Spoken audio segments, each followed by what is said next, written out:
नमस्कार, कार्यक्रम शब्द संगममा स्वागत छ। म कार्यक्रम प्रस्तुता अलिसा चौधरी। हामी हरेक मानिसको मनभित्र एउटा यस्तो संसार हुन्छ जो हर कोहीसँग खुलेर भन्न सकिँदैन, कुरा राख्न सक्दैनौं अथवा कुरा राख्न चाहदैनौं। यस्तै मौनतालाई शब्दमा उतार्ने स्रष्टा द क्वाइट वी क्यारीका लेखक रवि विष्ट आज हामीसँग कार्यक्रममा हुनुहुन्छ। पक्कै पनि द क्वाइट वी क्यारीले धेरै पाठकको मन जित्न सफल भइरहेको छ। आज हामी पनि हाम्रो कार्यक्रममा द क्वाइट वी क्यारीका विषयमा चर्चा गर्नेछौँ। रवि सर, कार्यक्रममा स्वागत छ। Thank you. The quiet we carry, Ravi sir, पुस्तकको शीर्षक आफैमा निकै गम्भीर छ। यो शीर्षक छान्नु पछाडि कुनै विशेष घटना, मनोवैज्ञानिक तह केही जोडिएको थियो? अब यो भनेको इट्स अल अबाउट यो एक्सपिरियन्सेसमा हामीले अनुभव गरेका चिजहरू हुन् हैन। मान्छेले जस्तै शेयर गर्न सक्दैनन्, कतिले आफूलाई भाव प्रकट गर्न सक्दैनन्। सो यसमा अलिक फिलोसफिकल पनि छ यो हैन, साइकोलोजिकल पनि छ। सो यो यसको मिश्रण नै भनौँ। यो आजको नेपाली पुस्तक बजारलाई हेर्दा धेरै जसो नेपाली काव्य कृतिहरू नेपाली भाषामा नै पुस्तक बजारमा गइरहेका छन् हैन। अब यो अवस्थामा हजुरको पुस्तक अंग्रेजी भाषामा आइरहँदा कतै पाठकको रुचि कम हुने पो हो कि हैन, बजारमा पहुँच कम हुने पो हो कि भन्ने खालको कतै आशंका वा डर महसुस गर्नुभएको थियो? अब हामीले कुनै पनि कृतिहरू लेख्छौँ भने बजारीकरणलाई चाहिँ विशेष हामीले ध्यान पनि राखेको हुन्छौँ। तर अनेस्टली भन्दाखेरि मैले त्यसरी राखिनँ। यो बजारीकरण गर्छु भनेर पब्लिस चाहिँ गरिनँ मैले। यो हैन, मलाई आफ्नो छैन। यो समयकालीनमा आफ्नै तरिकाले जाला हैन, त्यो राम्रो कुरा पनि हो हैन। मैले त्यति धेरै मार्केटिङ पनि गरेको छैन। कारण यो भाव भन्ने चिजलाई मार्केट गरेर हुँदो रहेनछ क्या। यो भाव भनेको चिज बिस्तारै रेफरेन्स वाइजमा हुँदै जान्छ होला। मैले वर्कसपहरू गर्दै पनि जान्छु। सो यो बुक मेरो हिसाबले त्यही व्यक्तिलाई बुक जसलाई साँच्चै नै आफ्नो यो फिलिङ एक्सप्रेस गर्न नसकेको एउटा डुङ्गा चाहिएको छ, एउटा एक हिसाबले भनौँ न, मार्ग निर्देशक कोही चाहिएको छ, सायद त्यो किताब त्यही व्यक्तिले नै पाउनुहुन्छ यो किताब जस्तो लाग्छ क्या मलाई। द क्वाइट वी क्यारी पढ्दै गर्दा एउटा छुट्टै गहिराई भएको महसुस हुन्छ। यस्तो यो गहिराई भएको जुन शब्दहरू किताबमा छन्, यो किताबलाई एउटा सरल भाषामा, एउटा सरल माध्यममा प्रकाशित गर्न कतिको चुनौतीपूर्ण थियो? चुनौतीपूर्ण भन्दा नि सजिलो चाहिँ थिएन भनौँ न एक हिसाबले हैन। अनि अर्को, अब हामीले यो इङ्ग्लिसमा प्रकाशित भएपछि मार्केट पक्कै पनि अलिकति कम पनि छ र एक किसिमले this is my way of expressing हैन। भोलि यसलाई हामीले नेपालमा नेपाली भाषामा ट्रान्सलेट पनि गर्न सक्छौँ, के फरक पनि पर्दैन हैन। यसमा के पनि छैन। सजिलो थिएन, जस मैले अलिक कष्टै गर्नु पर्यो। कविताको माध्यममा उतार्न सजिलो चाहिँ थिएन? छैन, बिल्कुल छैन। अब पुस्तकको कुन खण्ड वा कुन एउटा पाना अथवा भनौँ कुन चाहिँ कविता, यो हाम्रो पुस्तक त कविताहरूको संग्रह छ नि त, अनि कुन चाहिँ कविता हजुरको एकदमै नजिक छ, अथवा मानौ यो कविता चाहिँ हजुरको एकदमै नजिक छ भनौँ न, सरल भाषामा भन्नुपर्दा? अब हजुरको यो मैले लगभग मलाई पब्लिस गर्न 20 वर्ष लाग्यो। अब यो म लेख्छु भनेर खरेर लेखेको पनि होइन। भनेपछि अलमोस्ट सबै कविता मेरो हृदयको भित्र छ। मेरो एउटा एक्सपिरियन्स होला, कसैको मैले सुनेको एक्सपिरियन्स लेखेको होला। यो मैले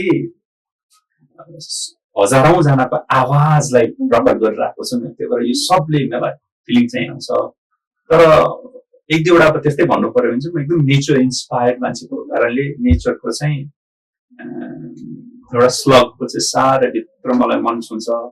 अर्को, म कहिलेकाहीँ एक्सर्साइज गर्दाखेरिको जुन दृश्य मैले एउटा विन्टरमा देखेको छु, तपाईँको के भन्छ त्यसलाई, तुसारो जब बाफिँदै आउँछ नि, त्यो देखेर म एकदम इन्सपायर भएँ हैन। सो आई थिङ्क यो दुईटा चाहिँ मलाई अलिकति हाम्रो दर्शकलाई एकपल्ट त्यो कविता हाम्रो दर्शकलाई पढेर सुनाइदिनुहुन्छ?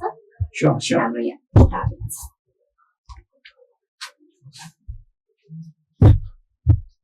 ओके, पहिला मैले हजुरलाई द विस्परिङ मिस्ट भनेर मैले टाइटल दिएँ। अब मलाई हजुरलाई अलिकति यो ब्याकग्राउन्ड दिन्छु। मैले चाहिँ मेरो घरको आँगनमा भनौँ न स्किपिङ गर्दै जाँदाखेरि एउटा जाडो महिनाकोमा भनौँ न त्यो मिस्ट भन्छ त्यसलाई, नेपालीमा चाहिँ के भन्छ थाहा भएन मलाई, मिस्ट भन्नु न होइन। त्यो तपाईँको घाँसबाट बाफिँदै आउँदाखेरि मैले एउटा बबल भनौँ न, सानो बबल हो होइन।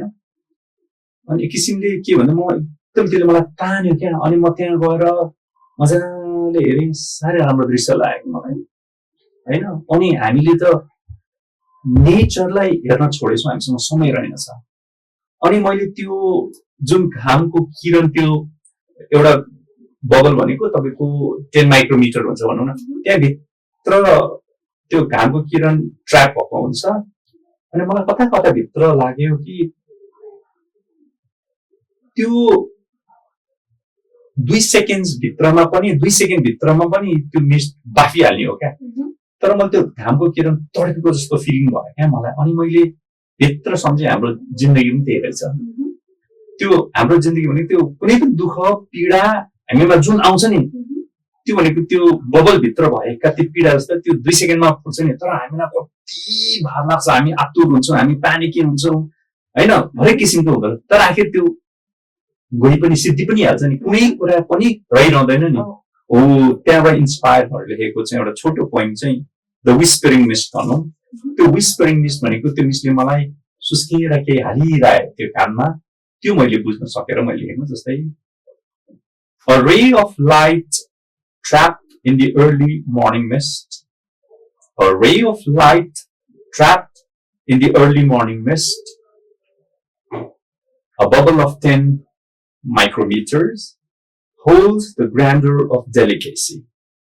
A bubble of 10 micrometers holds the grandeur of delicacy, metamorphoses into own spectrum, a private rainbow.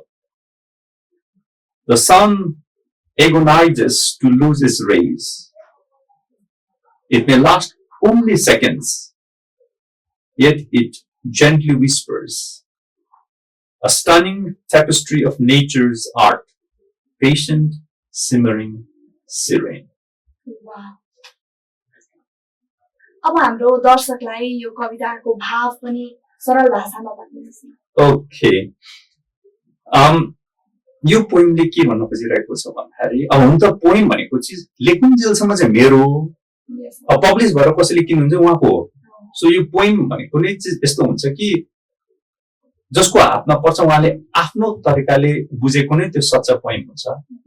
तर यो एउटा एउटा एउटा एक हिसाबले यसको सिनप्सिस भनौँ, यसले चाहिँ के भन्न खोजिरहेछ भने हामीले कुनै पनि पीडा, कुनै पनि दुःख हामीमा आउने व्यवहार, चाहे एउटा विद्यार्थीले पढ्दाखेरि उसको लागि पढाइ एकदम पीडा होला, चाहे एउटा छोराछोरीलाई आमाले नबुझेको भन्ने होला, अथवा एउटा व्यापारीलाई व्यापार ध्वस्त भएको होला होइन, लगानी नउठिरहेको होला, अथवा भर्खरै जन्मिएको बच्चालाई त्यो आमाको गन्ध नआएर पीडा भइरहेको होला, हरेक हो। यो एक किसिमको पीडा हुन्छ। यो पीडा मान्छेमा मात्र सीमित नभएर यो जीवाणुहरू सबै जीव जन्तु सबैलाई यो पीडा हुन्छ। तर त्यो पीडाको एउटा चाहिँ क्षणिक हुन्छ क्या हो। त्यो क्षणिक समयसम्म यदि हामीमा धैर्यता राख्ने हो भने पनि त्यो पीडा आफै जान्छ क्या। तर जति हामी पीडादायक हुन्छौँ उति त्यो लामो भएको जस्तो आफूलाई अनुभूति हुन्छ। अनि त्यसले हामीलाई मानसिक पटलमा के हुन्छ, एक किसिमको तनाव दिइरहेको हुन्छ। त्यो भएर कुनै पनि दुःख क्षणिक हो, किन पीडा गर्नु।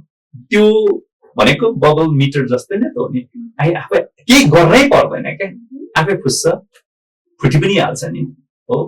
त्यो हिसाबले चाहिँ कुनै पनि पीडा यदि कसैलाई केही पर्छ भने आई डोन्ट थिङ्क त्यति धेरै तनाव लिनुपर्छ जस्तो लाग्दैन होइन।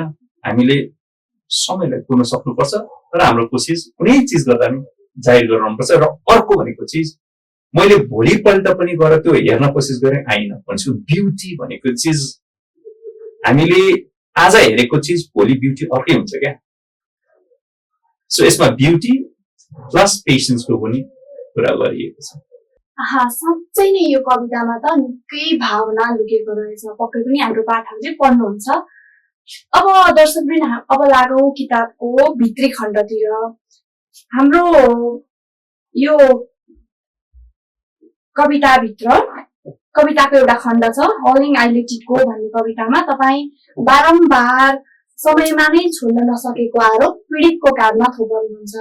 अब यो हलिङ आई लेट इट गो भन्ने कवितामा के कस्तो भावनात्मक कुराहरू लेखिएको छ हाम्रो दर्शकलाई सरल भाषामा भनिदिनुहोस्। जस्तै यो poem I let it go पनि हुन सक्थ्यो होला हैन? यसमा किन हाउलिङ हाउलिङ भनेको एउटा वुल्फ बसले जुन हाउल गर्छ त्यो हो हैन? त्यो भनेको चाहिँ तपाईको कुनै पनि चीज चाहिँ लेट इट गो गर्नु, हुन दिनु, जान दिनु भन्दा त्यो भित्र एक किसिमको पीडा आउँछ क्या यहाँ होइन? अनि हामी त्यो पीडामा डुबेर बसेका हुन्छौँ अनि हामीलाई लाग्छ कि हामीले सुमातेर सुमान्तित जस्तो लाग्छ नि त हुँदैन। तपाईँले जति भित्र कुण्ठ राख्नुहुन्छ त्यति कुण्ठ भएर बस्ने चिज हो नि। त्यो भएर त्यो एक किसिमको पीडा जुन त्यो क्यारेक्टर छ नि त्यसमा ऊ यति पीडामा सम्झिनु एक हिसाबले र उसले विवश भए उसले छोड्नै पर्यो किन उसको विकल्प नै थिएन। यसरी मानिलिउँ हाउलिङ आई लेट इट गो भनेपछि संसारमा हामीसँग यस्तो चिज भन्नु जुन हामीसँग रहन्छ। हामीले माया गरेको व्यक्तिलाई पनि हाम्रो माया जुन भन्छौँ नि एकदम चोखो पवित्र भन्छौँ नि त्यो माया यदि हामीले जान दिएनौँ भने त त्यो माया पवित्र चोखो हुँदैन। किनकि कुनै जुनै चिज तपाईँले पक्रेर राख्नुहुन्छ नि त्यो अपवित्र हुन्छ क्या। त्यो स्वच्छ रूपले आउँछ, स्वच्छ रूपले जानुपर्छ। त्यो म भेरी यङ पिपलहरूलाई पनि भन्छु love in such way that you late A love go. यदि मैले मेरो लभलाई जान दिएँ भने त्यो लभ भएको होइन त्यो व्यक्ति जान सक्छ। मलाई एउटा व्यक्तिले माया गर्छ होला मानिलिउँ हो अनि ऊ जान्छ होला तर मैले माया कसैलाई गरेको छु भने त्यो व्यक्ति गए पनि माया जाँदैन। त्यो माया म अरू व्यक्तिलाई फेरि गर्न सक्छु क्या। अब यो भनेको चाहिँ हाउलिङ आई लेट इट गो भनेको चाहिँ हरेक चिज हुन सक्छ, पीडा द्वन्द्व हुन सक्छ होइन? किनकि यो आन्तरिक द्वन्द्वले चाहिँ एकदम पीडा दिन्छ भने शारीरिक द्वन्द्वले अहिलेको मिडिया जमानामा पैसा दिन्छ हो।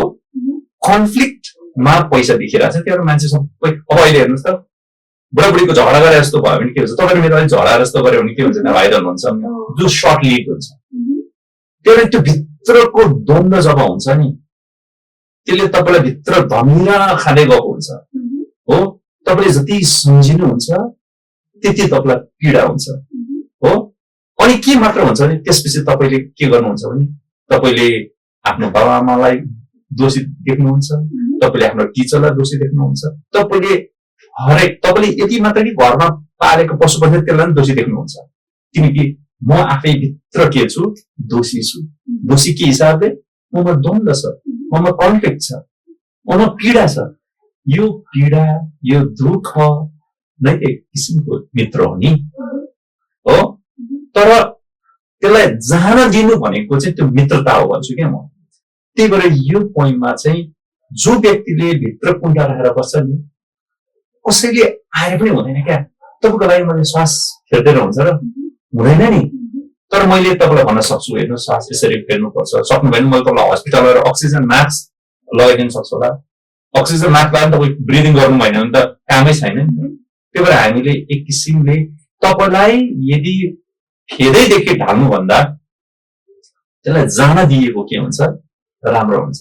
भनेपछि यो कविताको तात्पर्य चाहिँ समयमा नै हामीले छोड्न दिनु पर्यो, कुण्ठा बाँधेर राख्नु भएन।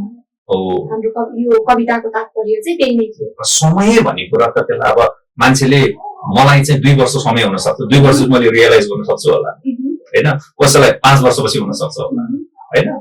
तर जुन दिन मलाई लाग्छ कि यो कुण्ठा एकदम भारी हुन आएको छ, मैले कि साइकोलोजीसँग भेट्नु पर्यो कि कोसँग सेयर गर्नु पर्यो हो। सेयर त गर्नु पर्यो अनि हल्का हुँदै जान्छ नि। तर अल्टिमेटली तपाईँले बिस्तारै आफै नै के गर्नुपर्छ? रियलाइज भइसकेपछि यसले मलाई पीडा दिइरहेछ, यसले मलाई एकदम भित्र खाइरहेछ भनेपछि तपाईँ नै मालिक हो, तपाईँले नै जान दिनुपर्छ यो पीडालाई क्या। अनि यसमा अलिकति म मेरो रिलेट पनि गर्छु, मेरो लाइफ अलि रिलेट पनि छ यो पोइममा। अब दुःख पीडा भित्र त त्यो छँदैछ कि होइन, आफूले सानोमा भोगेको पीडा होइन, आफूले कुनै चिज गर्दाखेरिको बिजनेस सक्सेस नहुने, आफूलाई अरूले एक्सप्लोइट गर्ने, यो गर्ने हुन्छ नि, अरूले एक्सप्लोइट जबसम्म गर्छ जब हामीले गर्न दिन्छौँ र अरू दोषी हुँदैन, म दोषी हुन्छु किन मैले त्यो पर्मिसन दिएँ होइन, इन्भोलन्टरी पर्मिसन दिएँ। त्यही फेजमा गुज्रिएको थिएँ म पनि। म एकदम पीडा नै भएको हो क्या, सासेको जस्तो नै फिल भएको हो होइन। तर जब मैले यो कविता लेखेँ नि, यो कविता सँगसँगै मेरो पीडा गयो, त्यहाँदेखि म एकदम लाइफ पाएँ भने चाहिँ मैले के पनि फिल भन्न खोजेको थिएँ भने हामीले कुनै पनि चिज जान दिनुपर्छ क्या, हुन दिनुपर्छ होइन, एक हिसाबले लेट इट गो गर्नुपर्छ। त्यही भएर तपाईँको पीडाको मालिक तपाईँ नै हो। सो तपाईँले आफै नै लेट इट गो गर्नुपर्छ, तर तपाईँमा अरू आउटर फ्याक्टर्सहरूले तपाईँलाई हेल्प गर्न सक्छ कसरी लेट इट गो भने, तर तपाईँले नै जान दिनुपर्छ। साँच्चै नै हजुरका हरेक कविता सङ्ग्रह निकै नै गहिराई होइन भावना लुकेका कविताहरू छन्। त्यस्तै हजुरको अर्को कविता a question in slow motion भन्ने कविताको थर्ड स्ट्यान्जामा धैर्यता र शान्त स्वभाव भएको श्लोकको वर्णन गरिएको छ होइन। यो कविताभित्र चाहिँ के छ त हाम्रो दर्शकलाई भनिदिनुहोस् न। यो गजबको छ। यो चाहिँ म एक दिन आइतबारको दिन थियो बिहान होइन, म त्यसै पनि वकिङ त गइरहेको छु कि एकदम इन्सपायर्ड हुन्छु म वकिङ गर्दाखेरि, क्रिएटिभिटीहरू एकदम फुरेको फिलिङ हुन्छ मलाई। अनि त्यो क्रममा एक दिन म यसो मेरो नोटिस चाहिँ त्यो चिप्लो किरामा पर्यो क्या। अनि त्यो एउटा त्यो पछि मैले पत्ता लगाएँ कि त्यो जुन बिरुवा छ भनौँ न त्यसलाई चाहिँ मुगवर्ट भन्दो रहेछ क्या होइन, मैले हेरेँ। अनि त्यो चाहिँ एउटा यसको स्टेम भन्छ नि, त्यसको हाँगा चाहिँ भाँचिया थियो।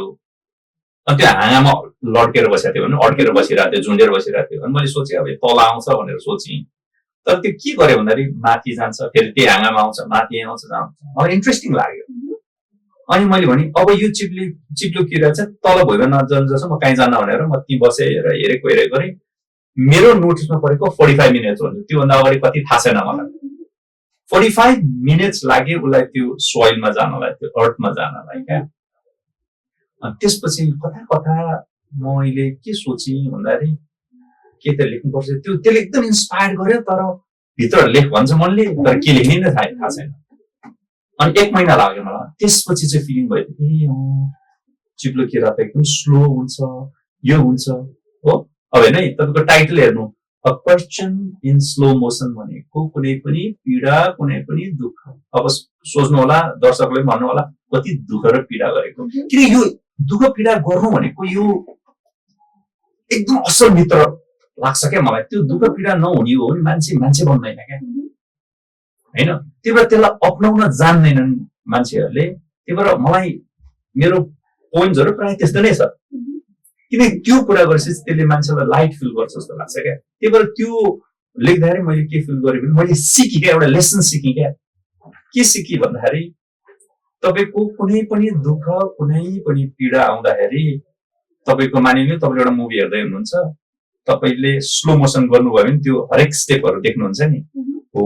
हामीमा आएको दुःख पीडा कुनै पनि चिज हुन सक्छ,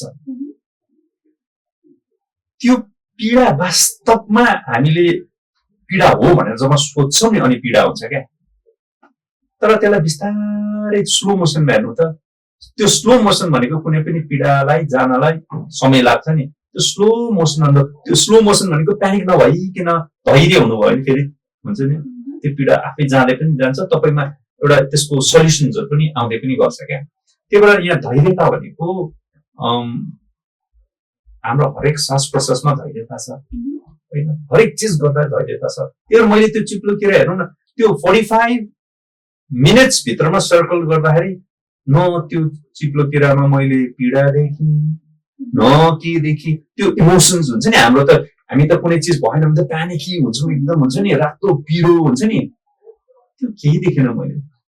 अनि मलाई लाग्यो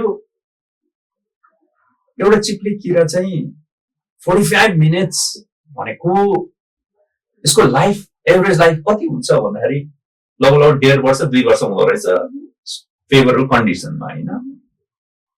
अनि मलाई लाग्यो त्यो मानव जातिको हाम्रो चाहिँ लाइफमा 45 मिनट्स भनेको कति हुँदो रहेछ भन्दाखेरि यदि मैले एभरेज ह्युमन बिङको लाइफलाई 74 इयर्स राखेँ भने लाइफ एक्सपेक्टेन्सी राखेँ भने हाम्रो भनेको 36 घण्टा हुँदो रहेछ क्या भनेपछि हामीले 36 घण्टा केही नगरेर बसेको मानिलिउँ म बिजी छु अथवा म 36 घण्टा त्यही दुःखमा यति धेरै म रुमल्यो भने के हुन्छ म त थाम्नै नसक्ने हुन्छ नि अब चिप्ले किराको जीवनी कालखण्डमा 45 मिनट्स भनेको निकै हो एकदमै किनकि ऊ टाइममा जानुपर्छ खाने टाइममा आउनुपर्छ उसलाई त्यहाँ प्रिडेटरहरूबाट हुन्छ नि उसलाई चराचुरुङ्गीले खान सक्थ्यो होला तर उसलाई त्यो चिन्तै छैन क्या उसलाई लाग्छ कि यो मेरो लाइफको कोर्स हो त्यही भएर चिप्लेर त्यो घुम्यो त्योहरू मैले यो पोइन्टबाट के सिकेँ भने एउटा धैर्यता मान्छेलाई चाहिने रहेछ किनकि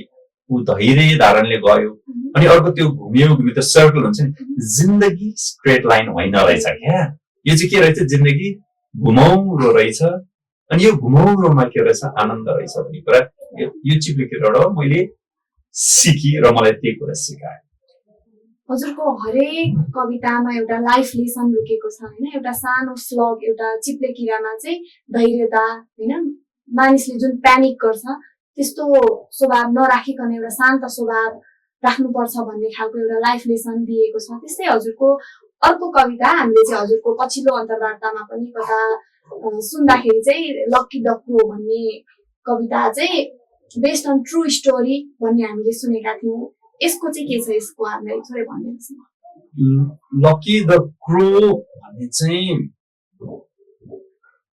त्यो कुरो एकदम special part of my heart किन भन्दाखेरि हाम्रो यो ललितपुरमा हजुरको युएन पार्क छ नि रेनी सिजन जस्तो चलिरहेको थियो अनि एक दिन म र मेरो साथी चाहिँ चिया पिउने क्रममा त्यहाँ एकताल घुमौँ त म घुमेको छैन भने घुम्यौँ अनि मैले एउटा त्यो घाँसबाट चाहिँ के हल्ल्या जस्तो लाग्यो सानो बच्चेहरू देखेँ मैले अब के गर्ने त भन्दाखेरि अब अलि इभिनिङ जस्तै थियो 5 बजे जस्तै थियो अनि यस्तो राखौँ न अनि हामीले चाहिँ के गर्यो भने अब यो काको केको बच्चा नै थाहा छैन तर हामी अज्युम गर्यौँ काको हुनुपर्छ भने अनि त्यो रुखको टोड्को हुन्छ नि त्यहाँ राखेर अनि अन्डा किनेर अलिअलि खानिदिएर मैले होइन अनि त्यो टोड्कोमा राख्ने ताकि त्यो बेला चाहिँ भेल पनि बगिरहेको थियो होइन अनि के नहोस् होला भनेर चाहिँ हामी गयौँ त्यो भनेको बिहिबारको दिन थियो साथलाई मैले फोन गरेँ शनिबार के भयो होला एकताल हेर्न जाउँ न त अनि हेर्न जाँदाखेरि चाहिँ त्यो तपाईँको त्यो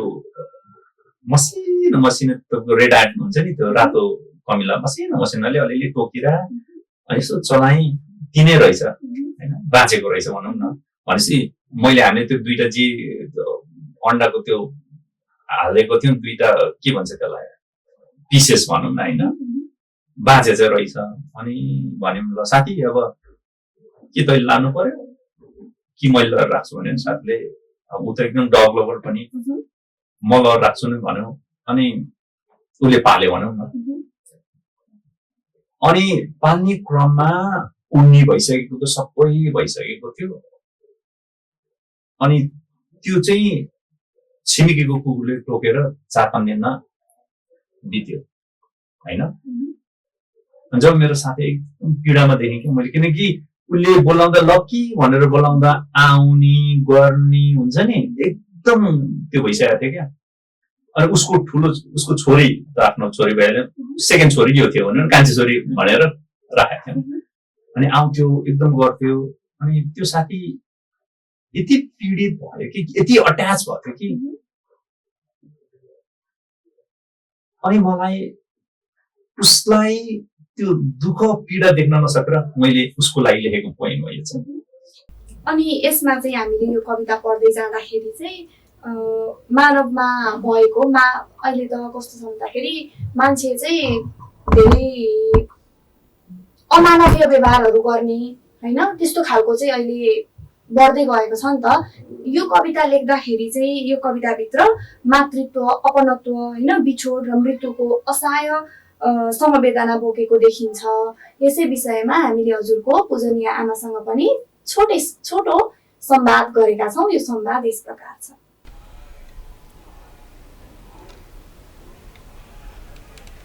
बालककालदेखि नै उसको राम्रै थियो, पढ्न नि राम्रै पढेको हो। त्यो उसले स्कुलमा पढुन्जेल त्यो जहाँ दिँदाखेरि पनि एकदमै बेलुकामा चाहिँ एक दिन बिदा लिएर पढ्थ्यो। पहिलेदेखि नै राम्रो, खेल्नमा नि राम्रो, पढ्नमा नि राम्रो, सबैसित बोल्न, दाजुभाइ दिदीबहिनी सबैलाई होइन, आफू चिनजान गरेर मान्छे सबैलाई इज्जत गर्ने। यो बुकमा लेखिएको 2 शब्द पढिदिनु होला, मेरो बिन्ती यही छ। धन्यवाद। उसले पनि यो आफूलाई इच्छा परेको थियो, उसलाई इच्छा थियो, इच्छा पुरा भयो, उसले एउटा गर्यो, एउटा उन्नति गर्यो नि होइन। यो चाहिँ सबैले 2 शब्द पढिदियो भने धेरै राम्रो हुन्छ। म उहाँहरूलाई धेरै धन्यवाद नै दिन्छु। हामीले हजुरकै पछिल्लो अन्तर्वार्तामा आई एम बट डस्ट भन्ने कविता चाहिँ लेख्नलाई 1 वर्ष लाग्यो भन्ने सुनेका थियौँ। अब एउटा कवितालाई यति लामो समय दिनु आफैमा एउटा असाधारण कुरा हो। अनि यो कविता लेख्नलाई आखिर किन यत्रो 1 वर्षको अन्तराल चाहिँ किन लाग्यो, यो कविताभित्र के छ त्यो पनि हाम्रो दर्शकलाई भनिदिनुहोस् न। अब हेर्नु है, अब यो त एकदम मिनिमम होला, मान्छेहरूले वर्षौं लाएर पनि गरेको हुन्छन् होइन, हामीसँग त्यो छ।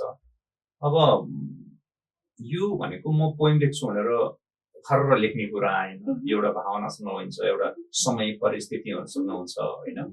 तर I am but a dust भनेको आखिर हामी त के नै त रहँदछौँ नि होइन। र हामीले ल मानेर यसो सोचौँ न, हामीसँग हामी दुखी गरिब अथवा धनी जेसुकै होस्, हामी एक किसिमले धनी भयौँ, हामीले घर बनायौँ, जग्गा जमिन जोड्यौँ, सबै कुरा हामीसँग वर्ल्डको सबभन्दा बेस्ट कार्स भयो, यता भिलाजहरू भयो, यताउति भयो रे, सबै रेडी हुँदा रे भोलि मलाई एउटा रोग लागिहाल्यो भने त्यो त सबै व्यर्थ हो नि। सो हामीले अहिले भइरहेको जुन प्रेजेन्ट भन्छ नि त्यसलाई महसुस गर्दैनौँ होइन। त्यही भएर त्यो समयमा जब मैले पढ्ने दिमागमा आइम बट अ डस्ट, म त एउटा धुलो फिके जस्तो त हुँदैन, मेरो भ्याल्यु के छ यो संसारमा। किनकि मेरो संसारमा जुन संसारमा म जुन नजन्मिएको संसार छ, त्यो संसार चाहिँ कहिलेबाट अमर संसार छ। त्यही भएर त्यो संसारबाट हामी यो संसारमा आयौँ भनेपछि यसमा त्यति हाम्रो भ्याल्यु छैन, तर हामी भ्याल्यु खोज्न खोज्छौँ। अनि त्यही भएर त्यो समयमा लेख्दाखेरि मैले लेखेँ अनि I don't know what to write भन्ने फिलिङ भयो क्या। तर 1 वर्षपछि चाहिँ मलाई त्यस्तो इन्भाइरोमेन्ट, त्यस्तै फिलिङ आयो क्या, त्यो अगाडि लेखेकोसँग कनेक्ट भयो क्या। अनि त्यही भएर यो पोइमलाई मैले के गरेँ, कन्टिन्यू गरेँ। त्यही भएर यस्तो हुन्छ, एपिसोडहरू हुन्छ क्या, तपाईँको लेख्यो अनि त्यसपछि आइडिया तिनै हुन्छ। सो यो कस्तो हुन्छ नि, पोइम लेख्दाखेरि चाहिँ मैले भने एउटा कमर्सियल हुन्छ होला, म लेख्नलाई लेख्छु हुन्छ, एउटा चाहिँ एकदम भित्रबाट आउँछ, देन लेख्छु भनेको चिजहरू चाहिँ टाइम लाग्दो रहेछ क्या। किनकि it is not that you want I want to write, अब तपाईँ लेख्नुहोस् त म लेख्छु भनेर आउँदैन क्या। त्यो एटमोस्फियर तपाईँको त्यो मनमा कति खेलिरहनु पर्छ, एउटा पोइन्टले हुन्छ नि, त्यो लगिरहनु पर्छ, त्यो थिम हुन्छ होला, अथवा एउटा थिम हुन्छ बन्दै जाँदा त्यो ट्रान्सफर्म हुन्छ थिमहरू पनि। त्यही भएर यो त 1 वर्ष लाग्नु त एकदम लेस टाइम हो भन्छु म। हजुरका हरेक कविताहरू निकै नै अर्थपूर्ण छन्, भावना बोकेका छन्। त्यसमध्ये पनि savour the milk of life भन्ने कविताको अन्त्यमा तपाईँले कोमल गाईहरूलाई मिठो घाँस खुवाउन र जीवनको दुधको स्वाद लिन भन्नुभएको छ। यसको बारेमा पनि हामीलाई थोरै भनिदिनुहोस् न। यो चाहिँ यसरी सोचौँ, यो पोइम सेवर होइन भनेको चाहिँ तपाईँको इन्जोय गर्नुपर्ने हो। यहाँ चाहिँ एउटा पात्र छ, जो पात्रले चाहिँ जिन्दगी मेरो केही हुँदैन भनेर आफूलाई के गर्न चाहन्छ, सुसाइड गर्न चाहन्छ। अनि सुसाइड गर्ने बेला चाहिँ उसले नर्क देख्छ। अनि नर्क देख्दा त सर हेर्दा त्यो नर्कमा भएको मान्छेको फेस उसलाई मन पर्दैन भनेपछि त अब उसले के भन्यो भने त त्यस्तो फेस हेर्नलाई म पनि त्यस्तै फेस हुन्छ होला त म किन जाने भनेपछि त्यो कन्सियसनेसले उसलाई हिट गर्यो क्या। कुनै पनि सुसाइड, अब हामीले लेख्नु समाजमा त्यही त छ नि होइन, हामीले सल्युसन खोज्दैनौँ, भन्दैनौँ, कुन्टा पारेर राख्छौँ।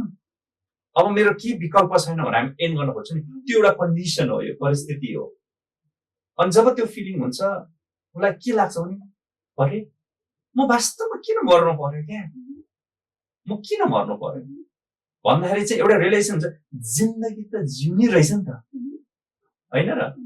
अनि whatever it is in you, जस्तै मलाई आमाले कुनै बेला मलाई मन परेको तरकारी पस्किनुहुन्छ होला, कुनै दिन मासु पस्किनुहुन्छ होला, कुनै के दिन्छ, तर मेरो थालमा पस्किएको चाहिँ तपाईँले खाने हो नि त कम्प्लेन नगरिकन।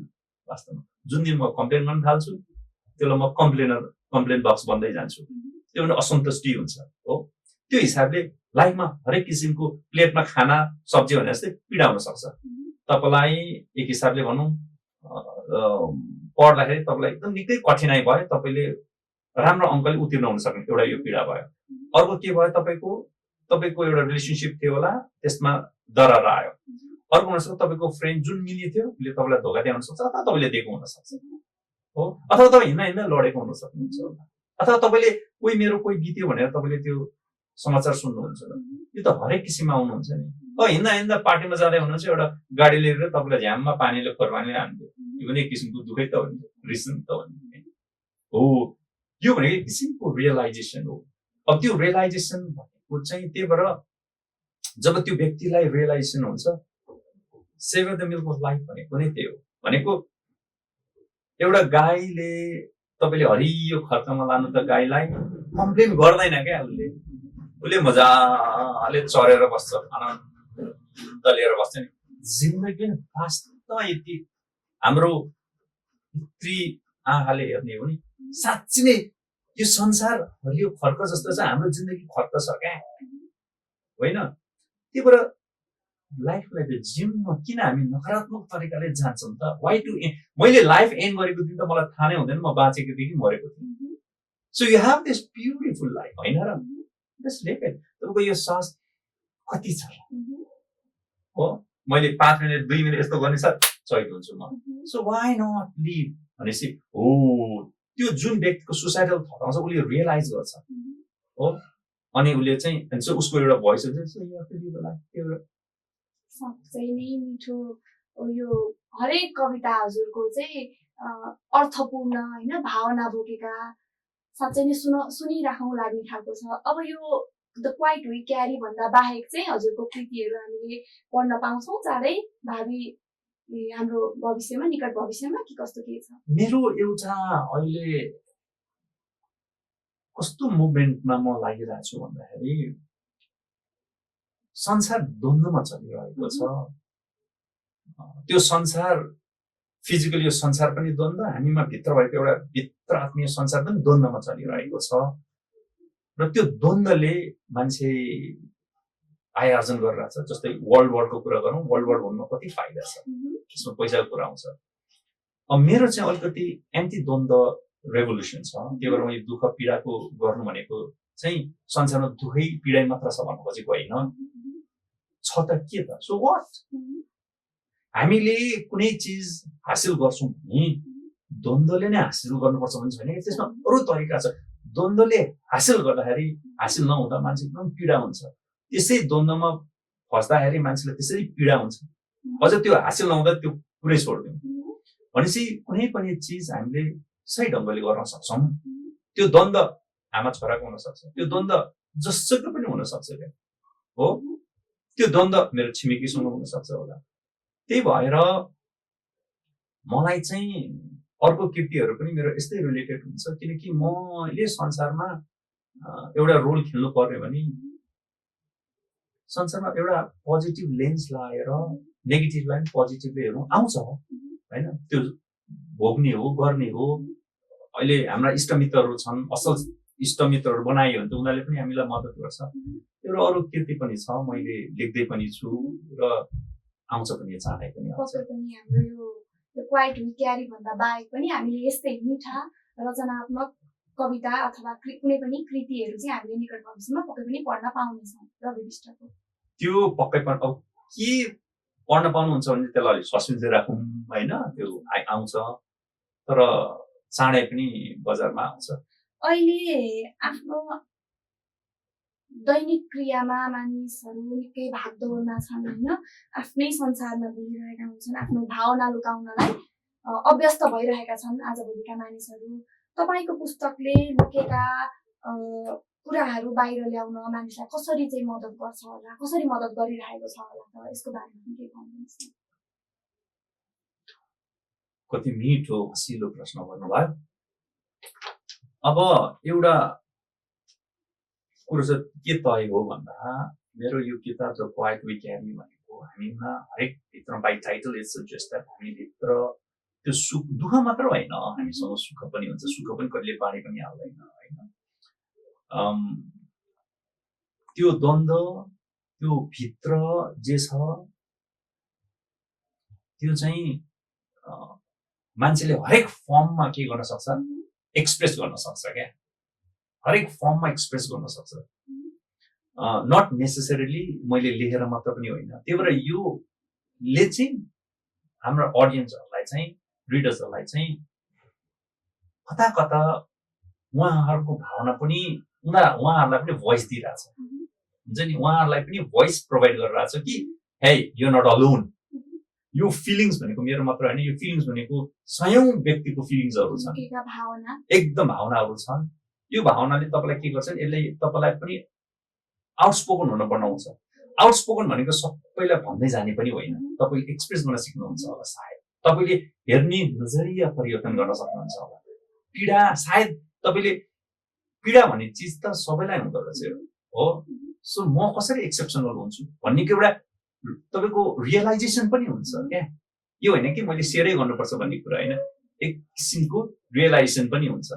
अनि त्यसले तपाईँलाई भित्रभित्रै एक किसिमको आनन्द महसुस पनि गराउँछ। त्यही भएर यो चाहिँ बोट नै हो, तपाईँ चढेर आफ्नो गन्तव्यतिर लाने हो क्या। सो तपाईँलाई एउटा माध्यम मात्र हो। यो लुकेका भावना बोकेका मानिसहरूले चाहिँ यो द क्वाइट वी क्यारी पुस्तक चाहिँ पक्कै पनि पढ्नै पर्ने रहेछ। पढ्नै पनि पर्यो। अर्को कुरो यो चाहिँ अलिक फ्युचरिस्टिक पनि भनौँ न, जस्तै एउटा साधारण बालकले पनि घरमा लगाएर लाइब्रेरीमा राख्दा के फरक पर्दैन, किनकि कुनै दिन उसले पनि एक्सपिरियन्स गर्नेवाला छ क्या होइन र। त्यो हिसाबले पनि यस यो पढ्नै पर्छ यो किताब होइन। अनि पढ्यो भने हामीले छलफल गर्न पाउँछौँ होइन।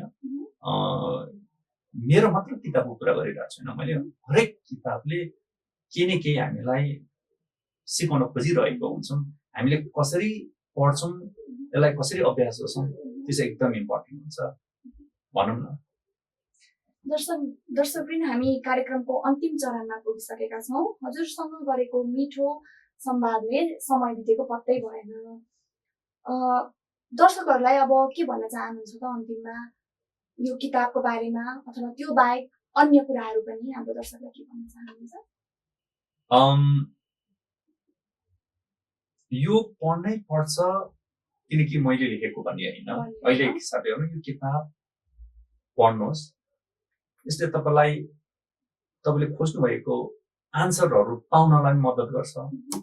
तपाईँसँग जस्तो भनौँ न, मैले मेरो भित्र मलाई कुनै फिलिङ्स सेयर गर्नु छ भने मैले मेरो मन मिल्ने मान्छेसँग म के गर्छु, सेयर गर्छु, अनि एउटा बन्डिङ हुन्छ नि। सो यो किताबले भन्न खोजिरहेको चिज, यो किताबभित्र जस्तै यो डल्फिन्सहरूको जुन आवाज हुन्छ नि, सोनार भन्छ नि, त्यो यस्तो हाई पिच हुन्छ कि सुन्दैन क्या हाम्रो कानले।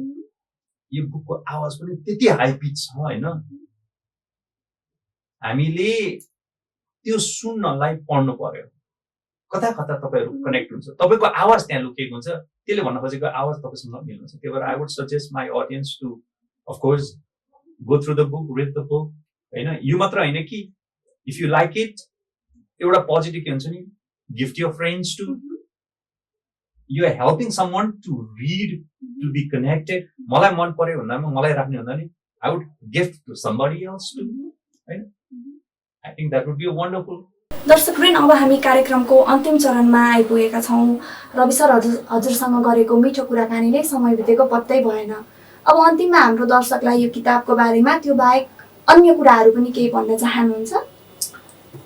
अब हेर्नु, यो किताब जुन the quiet we carry is a voice for the voiceless. हजुरहरूले कुनै कुरा यसलाई खोलेर यसरी पढ्नु भने तपाईँलाई हो पोइम पढ्न त्यति सजिलो त हुँदैन, यसलाई पढ्नुपर्छ। कुनै पनि किताब 2-3 चोटि पढ्यो भने राम्रो हुन्छ। सो यसको यो भनेको फिलिङ्स तपाईँले यदि कुनै ठाउँमा प्रकट गर्न सक्नु भएको छैन भने यसले मद्दत पनि गर्छ। यो चाहिँ एक हिसाबले तपाईँलाई एउटा टुल हो होइन। त्यही भएर यो बुक मात्र नभएर यस्तै यदि कुनै पनि राइटर कुनै पनि अथर कुनै पनि नोभलिस्ट हुन्छ त्यो बुकहरू बुक पढ्ने बानी गर्नुहोस् भन्छु क्या म चाहिँ नट नेसेसरी मेरै बुक पढ्नुपर्छ भन्ने छैन कि तर बुक पढ्ने बानी राख्नुहोस् किन बुकभित्र हजारौँ आवाजहरू हुन्छ त्यो आवाज लुकेका आवाजहरू ती आवाजभित्र एउटा आवाज तपाईँको असल मित्र हुन सक्छ जसले तपाईँलाई सही मार्गमा लान सक्छ क्या अब कुनले गर्छ थाहा छैन त्यो पढ्ने बानी चाहिँ राख्नुपर्छ अब यो द क्वाइट वी क्यारी पुस्तक पढ्न चाहने हाम्रो दर्शकहरूले चाहिँ कहाँबाट लिनुहुन्छ त यो पुस्तक अब यो हामीले चाहिँ स्पेसली यो अनलाइन थ्रु पनि प्लानिङ हुँदैछ हरेक अनलाइनहरू हामीले गर्दैछौँ सोसियल मिडिया थ्रु नै हामी अवेर गर्छौँ होइन सो अब अहिले कि मैले भने नि हजुरलाई मैले मार्केटिङ एज सच गरी हारेको छैन अलि व्यस्त पनि भएर हो होइन तर हजुर कुनै पनि बुक स्टोरहरूमा पाउनुहुन्छ हजुरले होइन अब भेरी सुन तपाईँको अमूल्य समय र विचारका लागि धेरै धेरै धन्यवाद द क्वाइट वी क्यारीले अझै धेरै पाठकको मन जित्न सफल होस् भन्ने कामना छ आगामी दिनहरूमा रवि विष्टका यस्तै कृतिहरू पढ्न पाउँछौँ भन्ने आशाका साथ कार्यक्रमको बारेमा आफ्नो प्रतिक्रिया तल कमेन्ट बक्समा लेख्न नछुटाउनुहोला हाम्रो कार्यक्रम शब्द संवाद powered by D film studio हाम्रो फेसबुक र युट्युब पेजमा पनि हामीलाई फलो गर्न सक्नुहुन्छ यति भन्दै कार्यक्रम शब्द संवादबाट म कार्यक्रम प्रस्तुता अलिसा चौलागाई बिदा लिन चाहन्छु धन्यवाद